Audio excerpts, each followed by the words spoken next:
Hola, ¿qué tal? Bienvenidos sean todos y todas a Ojalá, una semana cargada de actividades, la que hemos compartido en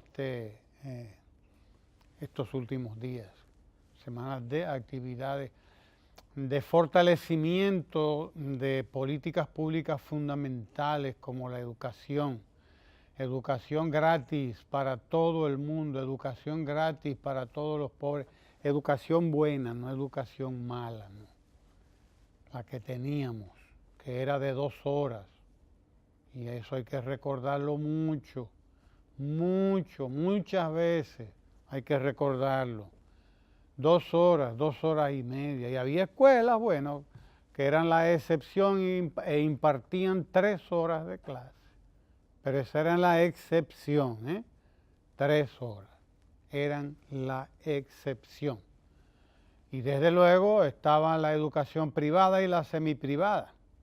La privada, que es así que no juega, a donde va la clase media alta y a donde va la clase alta, ahí no se juega. Porque la clase alta y la media alta se la buscan como unos toros. Ellos saben que su progreso depende de la educación. Ellos están seguros de eso y por eso tienen escuelas, colegios les llaman, hasta para diferenciarse de la escuela pública, les llaman colegios. Ese nombre les pusieron, para que se sepa que ellos no van a escuela, que sus hijos no van a escuela pública, van a colegio y pagan un dineral. Van a pagar un dineral, sí señor, pagan su dineral, pero como ellos lo tienen, no tienen ningún problema. Y de ahí salen sus hijos convertidos en empresarios, convertidos en técnicos, cuadros técnicos de las universidades y salieron, pero primero se prepararon bien en la escuela. Quienes no se preparaban bien en la escuela eran los pobres. Eran esos los que no se preparaban bien. Pero esa historia va quedando atrás. Va quedando atrás con una jornada de clases de 8 horas. Y con buen papeo, como dice la gente también, con buena comida. Comiendo 3 veces, desayuno, comida y merienda. El mal comido no piensa, y eso es verdad. Hay que repetirlo, el mal comido no piensa, porque tiene problemas de asimilación, le faltan los nutrientes fundamentales que permiten que lo que usted estudia, que lo que usted lee, que lo que usted hace con su cerebro se quede ahí en ese cerebro y se traduzca en lo que tiene que traducirse: comprensión, conocimiento, capacidad para comprender, analizar, desmontar la realidad y volver a armarla. Así, para eso se necesitan vitaminas, minerales, etcétera, etcétera, proteínas, no sé cuántas cosas necesita la gente. Por eso es que los pobres tenemos y han tenido problemas. Han tenido problemas. Les da mucha brega echar para adelante en la educación, porque no están bien papeados. Sí, señor, eso viene de papa, estar en la papa, y de ahí la gente fue inventando el papeo, comer la papa. Sí, señor, que no es la papa sola, es la papa con carne. No es papa con papa. ¿Verdad? No es comía. papa con papa, no. No como comemos, que es pasta con pasta también, arroz no con habichuelas, sino arroz con espagueti. Usted está comiendo pasta con pasta. Pero en su provincia se come papa con papa. Claro, así es. Comimos papa con papa. Pero mire, el papeo requiere que además de papa haya carne, haya vegetales, haya una nutrición balanceada, que eso es lo que se está ofreciendo en nuestras escuelas. Nutrición balanceada, nutrición que complementa una cosa con la otra, el arroz con la habichuela, con la carne, los vegetales, etcétera, y los vegetales como parte fundamental, como parte infaltable,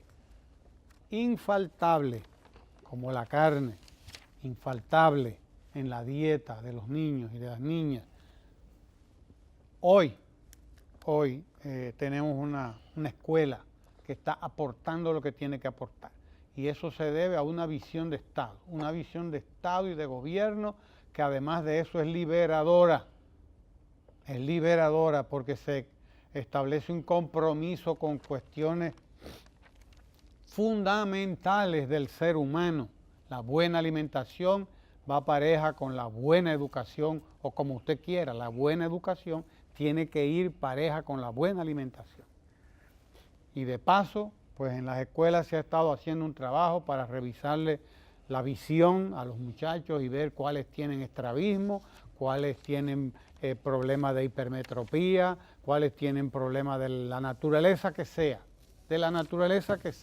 para determinar, porque eso también es importante, niños tímidos, niños con problemas de aprendizaje, pero es porque no se han dado cuenta a tiempo de que tiene un problema visual, tiene un problema de visión, un problema en los ojos. Entonces se les han detectado a miles de niños y niñas, se les han detectado esas carencias, esos problemas en la visión, se les han hecho los análisis y se les han provisto de los espejuelos, de los lentes que necesitan para poder aprovechar el estudio, la lectura, la visión de la pizarra, si es una pizarra, lo que sea, etcétera. Se ha hecho ese trabajo también. Un trabajo también que tiene que ver con la salud es el de la audición. A los niños y a las niñas en las escuelas se les han medido también su capacidad auditiva y se ha hecho ese trabajo. En esta semana hemos entregado 2 escuelas. 2 escuelas entregó el presidente de la República como parte de la extensión de la jornada escolar de tanda extendida. Esas 2 escuelas pues integran a más de 1000 estudiantes. Más de 1000 estudiantes que se integraron, no, más de 1000 no, cerca de 2000, porque en cada una de estas escuelas hay unos 800 estudiantes, poco más de 800 estudiantes cada escuela. Bueno, en esta hay 840, véale usted. Entonces estamos hablando de alrededor de 2000 niños y niñas que se integraron a la jornada escolar de tanda extendida en esta semana. Cerca de 2000 niños y niñas integrados a la jornada escolar de tanda extendida en 2 escuelas, 2 escuelazas que ha entregado el presidente de la República, el presidente Medina, en esta semana. Y siguiendo, yo creo que tenemos algunos de los testimonios de las escuelas, ¿no? Si los consiguen, pues me avisan. Y además siguiendo con una política fundamental que es la política de salud también. Sí, esta es una de las escuelas que se entregaron, que fueron entregadas en esta semana. Si tenemos el testimonio podemos compartirlo. Pues bien, cuando lo tengamos, pues bien. 2 escuelas, cerca de 2000 estudiantes a la jornada escolar de tanda extendida. Sigue avanzando a paso firme la jornada escolar de tanda extendida, que esperamos que para el año que viene o a más tardar ya para el 2020.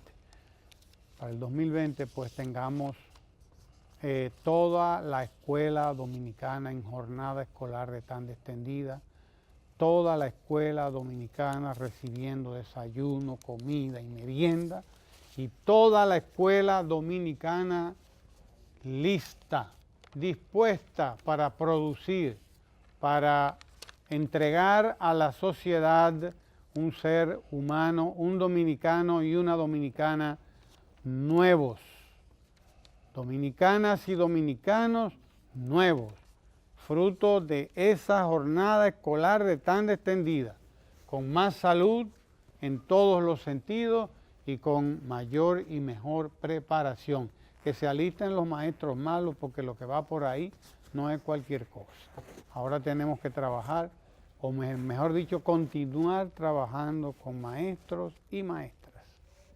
Continuar trabajando para mejorar a todo el conjunto de los profesores y las profesoras, que están mejor pagados, mucho mejor pagados. Algunos tienen el sueldo triplicado, otros lo tienen hasta cuadruplicado, pero ahora eso tiene que ir acompañado de la preparación que requiere, porque tenemos que producir, crear, garantizar a la patria, al país, a nuestra República Dominicana, jóvenes bachilleres preparados, bien preparados para ganarse la vida cuando salgan ya de bachilleres.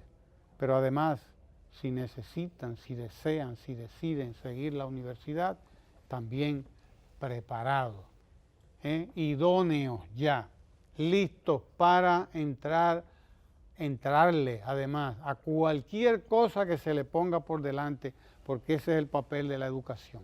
El papel de la educación es crear seres humanos libres, independientes, productivos, óigase bien, libres, independientes, que no necesiten a nadie, productivos desde que salen de la escuela. Hemos tenido una escuela que lamentablemente era famosa por aquella frase de, bueno, bachiller y qué. Esa era la frase. Sí, bachiller y qué. Sí, es verdad, porque ya usted era bachiller, tenía un título de bachiller, pero ni siquiera el título se come para que sirviera para algo. Ni siquiera eso. Entonces la gente salía realmente con un bachillerato muy deficiente. De la escuela pública, insisto, que es la escuela del 99% del país, bueno, del 95, 96%, el otro 4% tenía de todo. Eran los pobres los que no tenían derecho, eran los pobres los que no tenían educación de calidad. Los privilegiados de la sociedad no tenían problemas. No, señor, ellos no tenían problemas, dentro de los cuales estaba usted.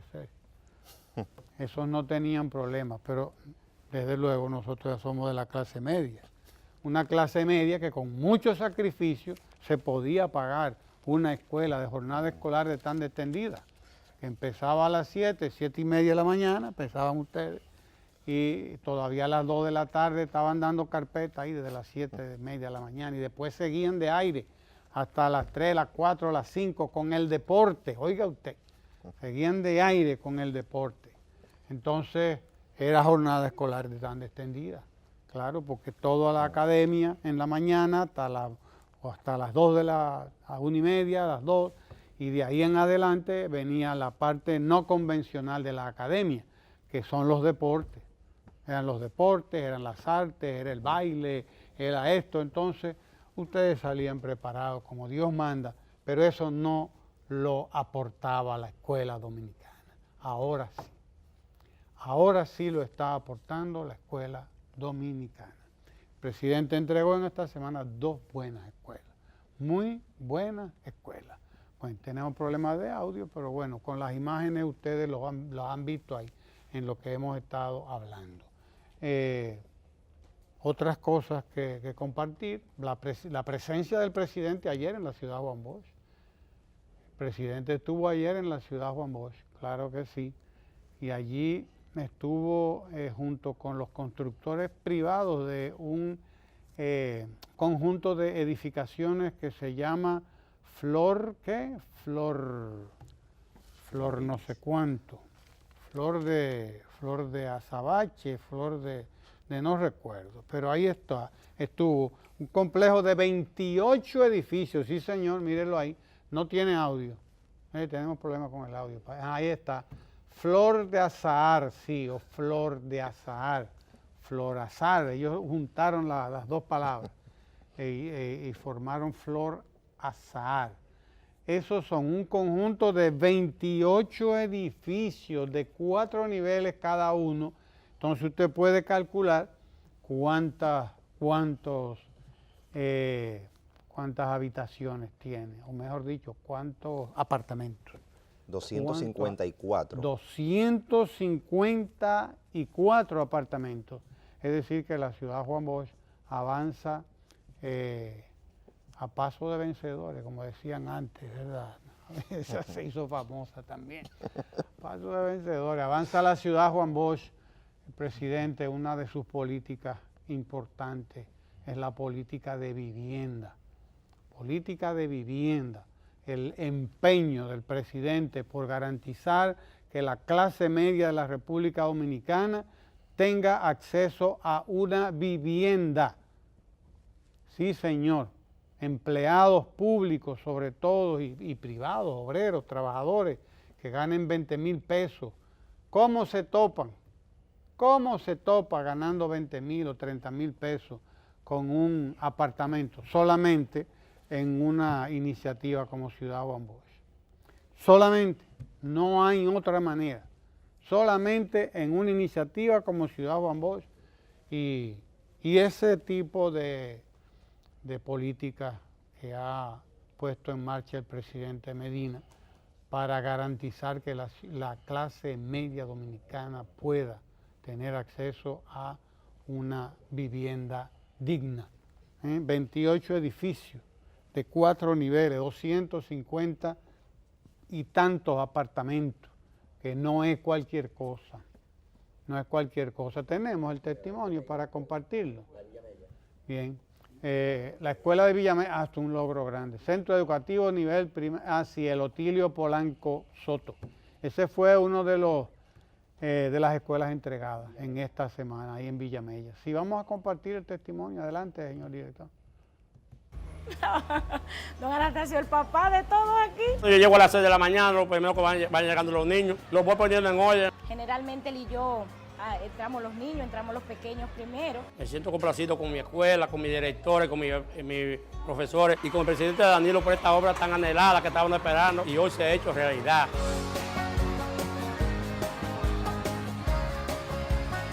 La nueva escuela se acabe la lista de espera porque la comunidad es muy grande. La escuela es maravillosa. Tenemos el doble de las aulas que tenemos aquí, así que es mucho lo que se va a resolver.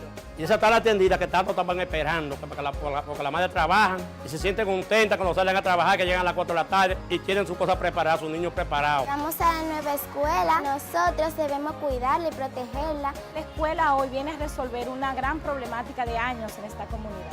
La comunidad está orgullosa del presidente Danilo Medina, con la obra que está haciendo y seguirá haciendo.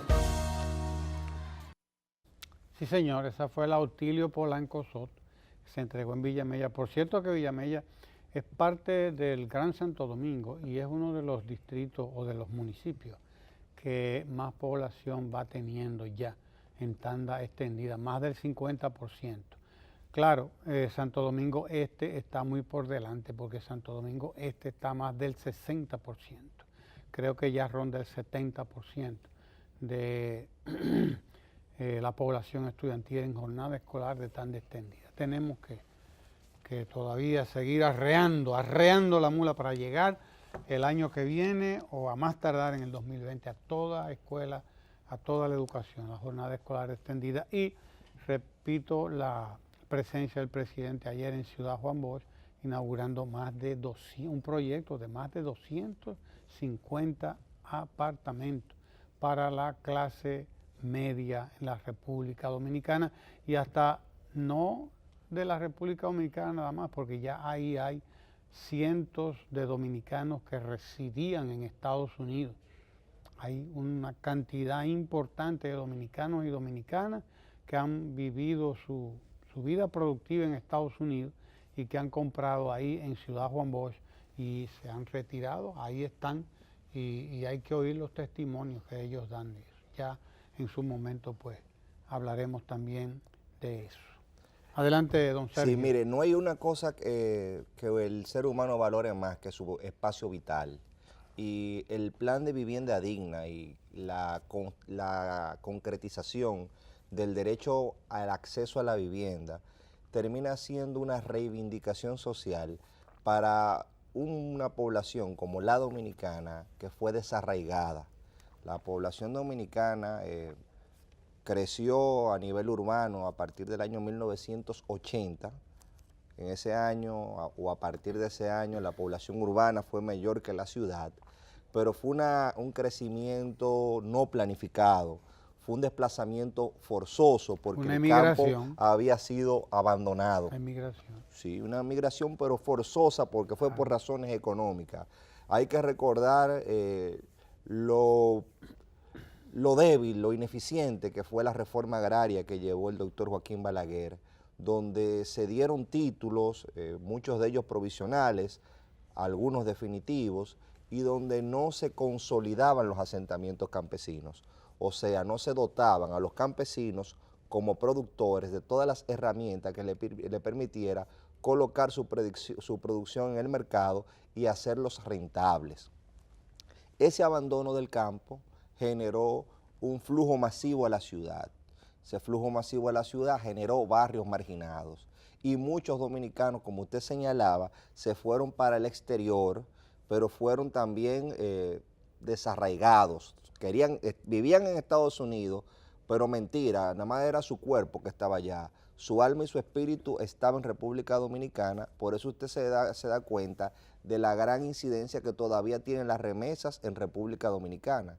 Y el anhelo de tener su propio territorio, de tener su propia vivienda, es un anhelo antiquísimo y por las condiciones mismas del país se produjeron estafas, venían gente, se inventaban proyectos, esos proyectos no contaban con servicios.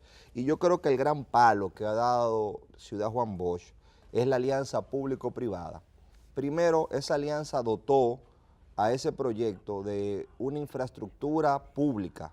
Y esa infraestructura pública, yo lo mencioné una vez, es inclusiva. Y digo inclusiva porque toma en cuenta sectores y núcleos poblacionales que antes habían sido olvidados o que no eran tomados en cuenta, como los discapacitados. Usted se encuentra también con que hay rutas de transporte específicamente para esa ciudad y el sector privado participa en la construcción y esa construcción es más barata porque el Estado donó el terreno, o sea, el Estado dona el terreno para que se hagan esas construcciones, aporta el terreno, aporta los servicios y el sector privado hace la obra, la infraestructura y las personas tienen acceso a financiamiento, a veces con bonos especiales, que le permite primero tener esa vivienda y segundo, interiorizar los costos de esa vivienda, porque no es lo mismo cuando usted le regalan una vivienda que usted no sabe cuánto costó, a cuando usted tiene que hacer un sacrificio por la vivienda, pero un sacrificio razonable. Son viviendas que, como usted señalaba, están pensadas para una clase media emergente y una clase media que no tenía posibilidades de acceder, por lo caro que es aquí el dinero, a una vivienda. Entonces es una solución sumamente inteligente e integral. Pero yo, aparte de ese extraordinario logro... el cortito, Sergio, porque lo tenemos. Ya lo testimonio. tenemos. Lo tenemos, el testimonio de los edificios. Vea usted qué maravilla, esto que se entregó ayer en Ciudad Juan Bosch. La constructora TIN Dominico Español, residencial Flora Zahar en Ciudad Juan Bosch. Ahí está, Flora Zahar, así mismo. Adelante, señor director.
Una lástima que quienes nos siguen por la radio pues no puedan ver, ¿verdad?, las imágenes tan lindas que hemos estado disfrutando de esta nueva urbanización Florasaar que se entregó, que se inauguró ayer con la presencia del presidente de la República, más de 250 bellísimos apartamentos. Pero usted sabe qué además, motiva ¿no?, que sea tan continúa, bello sí. también la arquitectura, que hay una competencia entre las diversas empresas constructoras. Hay muchas que están compitiendo por el mercado y cada una quiere ofrecer lo mejor. Eso también es parte de los beneficios de la alianza público-privada, porque se le dio participación a varios grupos de constructores para que participaran en ese proyecto y aportaran y construyeran. Entonces esa competencia termina beneficiando al consumidor.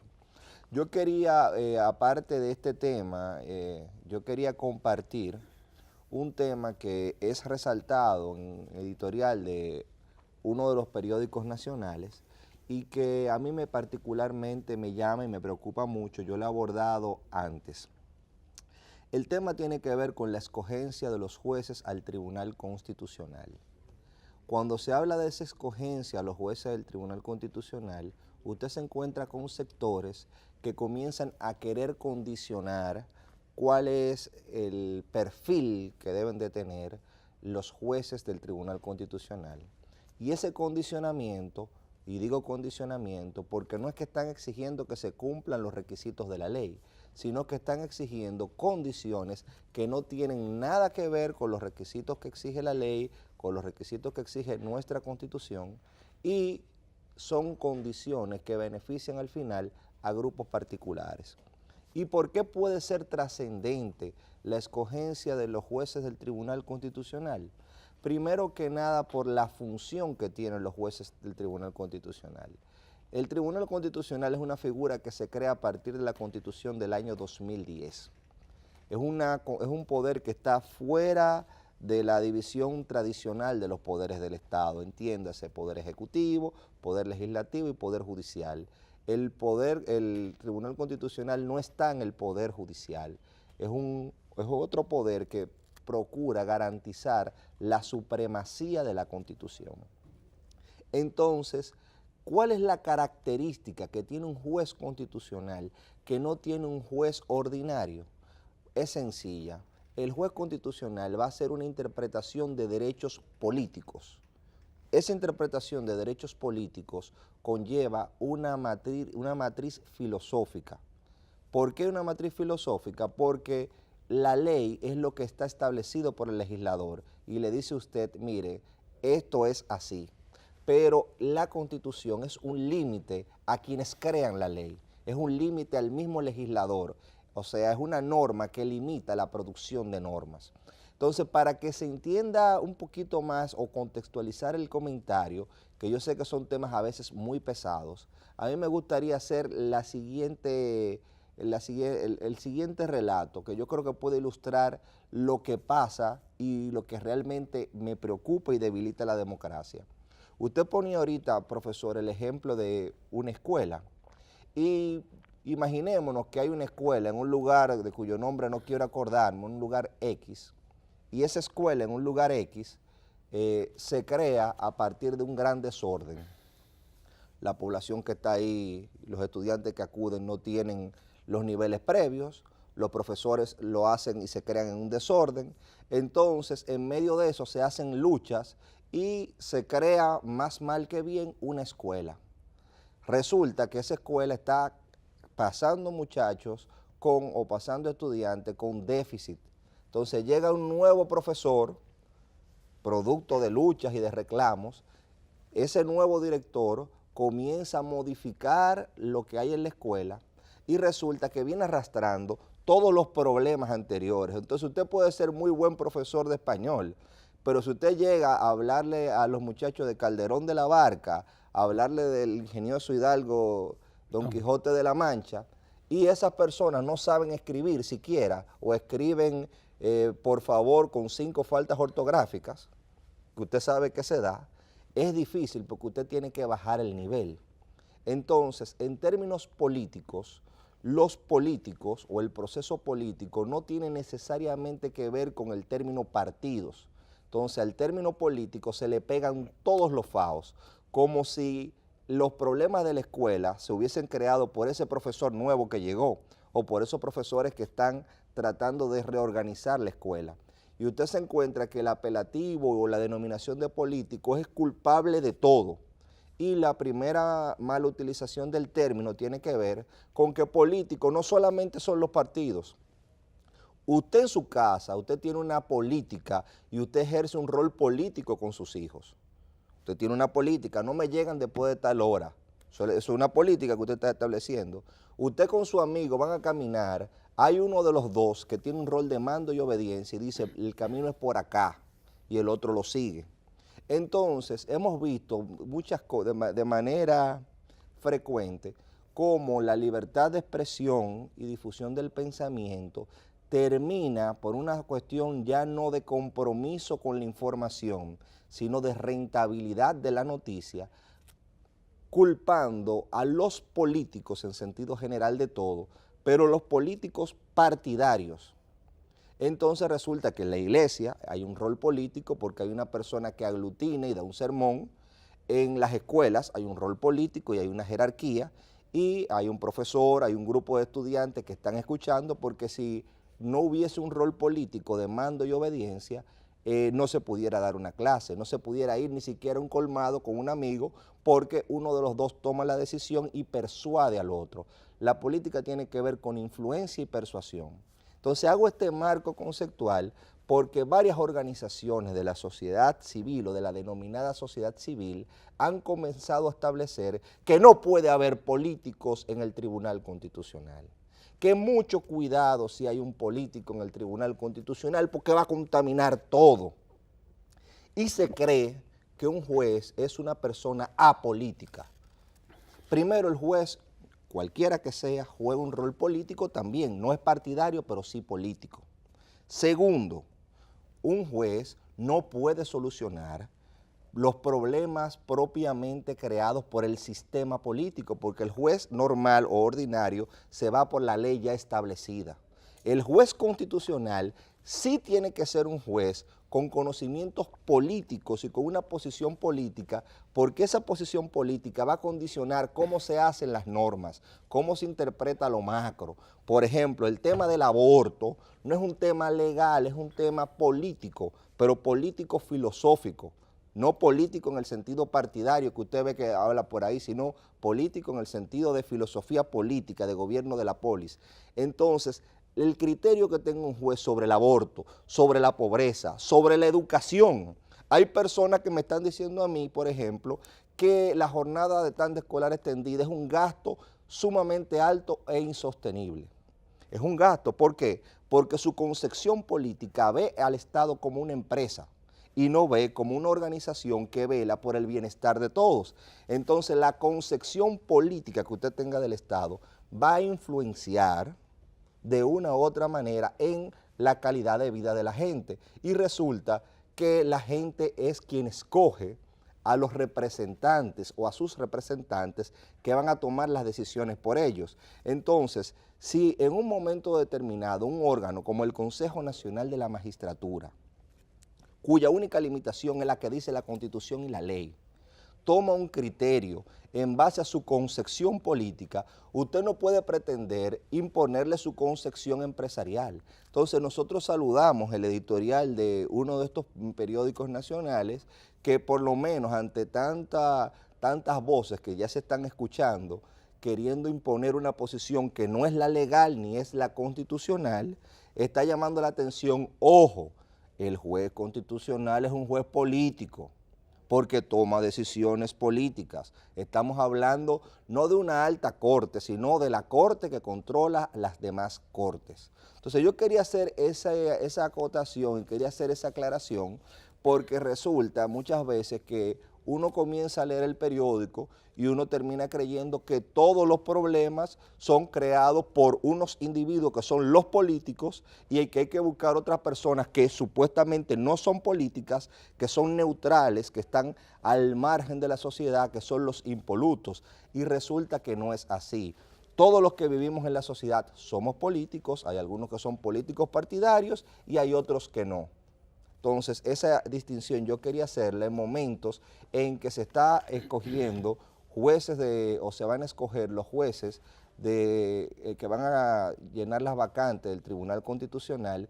Y déjame establecer algo. Se va a hacer vistas públicas.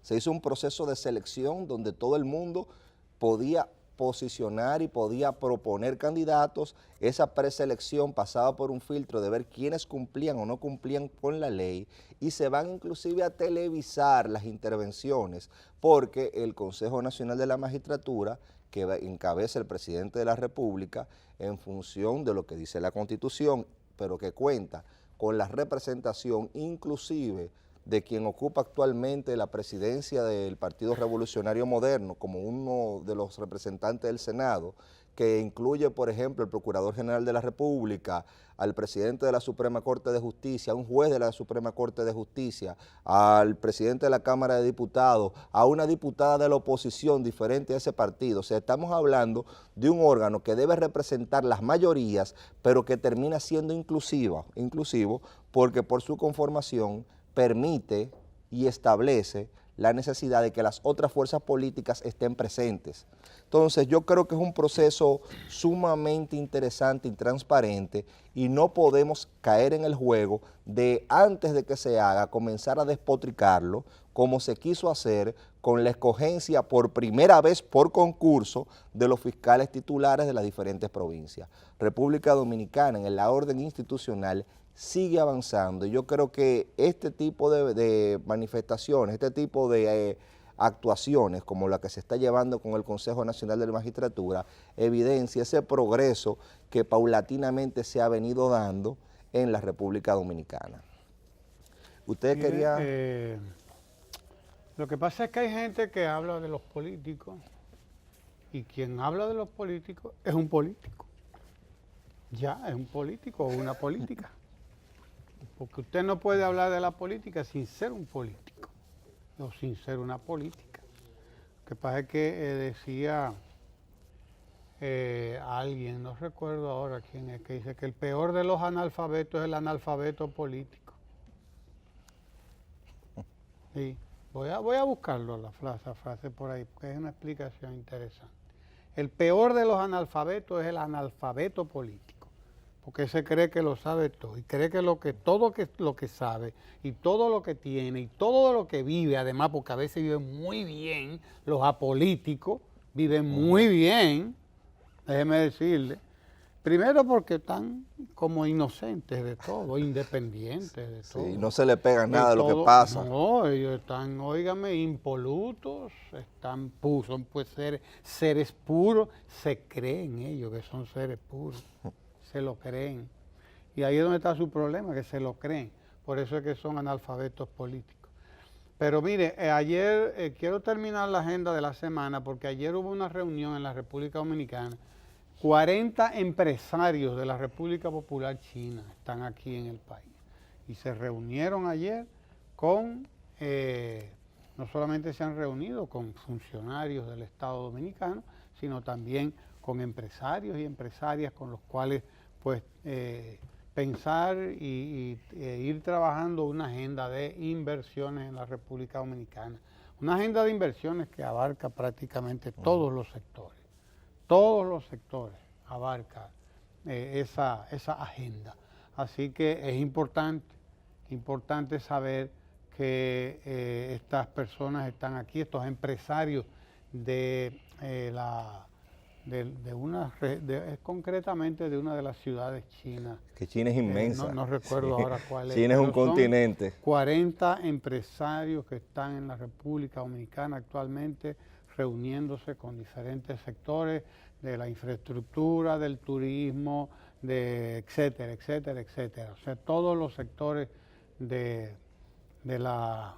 todos los sectores donde haya emprendimiento, emprendedores. Y China tiene una división por ciudades. Por ejemplo, hay una ciudad que tiene más tendencia tecnológica, hay una región. Hay otra que tiene una tendencia más a la inversión en medicamentos y en desarrollo de tecnología, pero tecnología aplicada a la salud. Y China se ha diversificado muchísimo. Usted se encuentra con que Shanghái es impresionante y dicen que Shanghái es la ciudad del futuro, del presente, pero Shenzhen dicen que es la ciudad del futuro, porque ha tenido un crecimiento vertiginoso y Shenzhen apunta hacia elementos más futuristas, más de nanotecnología, elementos a desarrollarse en los próximos años. Entonces, como usted señala, es interesantísimo esa reunión de empresarios chinos mirando lo que pueden lograr en República Dominicana. Así mismo.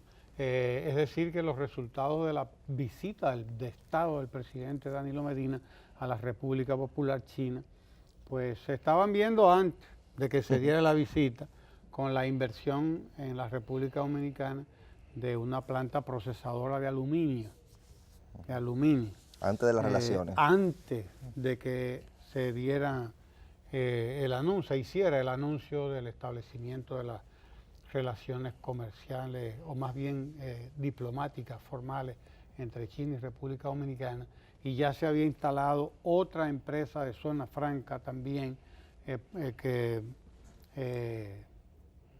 con capacidad para producir hasta 500 puestos de trabajo nuevos. O sea, son dos empresas que ya estaban establecidas en la República Dominicana y ayer estuvieron, están, mejor dicho, en el país, unos 40 empresarios de una de esas ciudades de China, y reuniéndose con diferentes sectores empresariales y políticos, etcétera, de la República Dominicana para explorar las posibilidades de inversión, que hay en todas las áreas en que ellos pues están invirtiendo y son de áreas de negocio. En esta semana se entregaron 2 farmacias del pueblo, también. Eso es importante porque las farmacias del pueblo son las que garantizan medicamentos baratos a la gente, acceso a los medicamentos. Usted sabe que cualquier medicamento cuesta un dineral. La política de acceso a los medicamentos es uno de los elementos importantes de toda política pública y sobre todo de las políticas públicas de la República Dominicana y de los gobiernos del PLD desde que llegaron ahí. Promesecal, aquello que eran las boticas populares, han sido transformadas en farmacias del pueblo. Y esas farmacias del pueblo están presentes ya en todos los municipios del país. Lo que se está haciendo ahora es llevarlas también a los distritos municipales para que la gente no tenga que estar trasladándose de un sitio a otro a comprar medicamentos, que los tenga ahí. Los medicamentos fundamentales, los principales, los antihipertensivos, los analgésicos. Lo del cuadro básico de medicamentos. Exacto, el cuadro básico de medicamentos están ahí en esas farmacias del pueblo, y en esta semana se entregaron 2, la 533 y la 534, si mal no recuerdo. Porque la idea es que no falte medicamento y que no falte una farmacia del pueblo en donde quiera que haya un grupo humano importante que también necesita tener acceso a los medicamentos. Claro, a buen precio y con buena calidad, porque se trata de medicamentos de buena calidad. Yo doy testimonio de eso, claro, porque he utilizado y con frecuencia utilizo a las farmacias del pueblo para abastecerme de los medicamentos que usualmente uno necesita. Así que, y ya en las farmacias del pueblo se consiguen hasta, como se puede ver ahí en este testimonio, suplementos proteicos. Hasta suplementos proteicos, sí señor. Puede usted conseguir el Ensure y todas esas cosas. Sí, Lucerna, que son todos, no son medicamentos propiamente dichos, pero son suplementos alimenticios que son fundamentales también en la vida de la gente.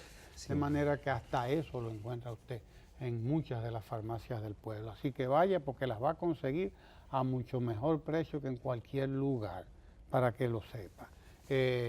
eso parte de la agenda que se ha desarrollado durante esta semana. El presidente también inauguró en el día de ayer El Ministerio de Administración Pública, sí, la el nueva nuevo sede, edificio. el nuevo edificio Sí, claro del que sí. Ministerio de Administración Pública en la avenida 27 de febrero. Así es. Ese nuevo edificio tiene que ver con parte del proceso de transformación de la administración pública.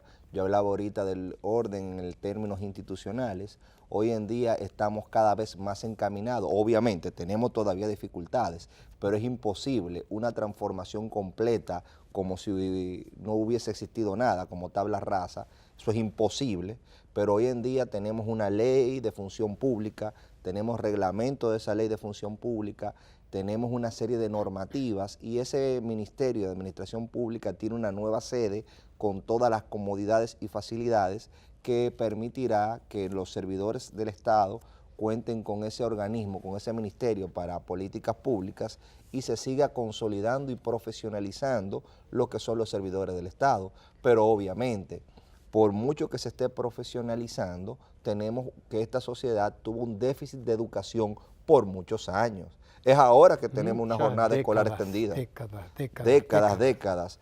Entonces, toda esa deuda social acumulada tiene que reflejarse en sus profesionales, en su servicio civil, etcétera, y es al paso y con transformaciones como esa y con un énfasis. Miren el edificio que tiene el Ministerio de Administración Pública, no es cualquier edificio, es un edificio en un lugar céntrico de la capital, un edificio moderno, con todos los requerimientos necesarios para hacerlo competitivo. Es una gran inversión que se ha hecho en el adesentamiento de la administración pública. Mire, y nosotros como somos preocupados por los accidentes que se producen durante las Navidades y todas estas fiestas, ¿no?, con los fuegos artificiales, hemos invitado a la licenciada Ana Sayas, de Dirección de Control de Explosivos y Fuegos Artificiales, la DEFA, Dirección de Control de Explosivos y Fuegos Artificiales del Ministerio de Interior y Policía. Con la licenciada Ana Sayas es que vamos a conversar ahora sobre ese tema, que es un tema importante en esta época en que nosotros estamos entrando en la Navidad. Tiempo de alegría, tiempo de celebración, tiempo de eso, de nosotros intercambiar todo, disfrutar de la familia, pero también tiempo de que alguna gente utiliza para celebrar de mala manera. Sí, se pasan de contentos y entonces vienen con los fuegos artificiales. Yo viví una experiencia en mi juventud, en mi niñez con eso. Uno de mis mejores amigos perdió un dedo por un fuego artificial. Fuegos artificiales. Bueno, aquí tenemos algunas de esos accidentes que se producen. Esto es una cosa seria. Pero vamos a esperar juntarnos ahora mismo con la licenciada Ana Sayas para que hablemos de eso, de esos accidentes que se producen durante estas fiestas con los fuegos artificiales. No se vaya de ahí.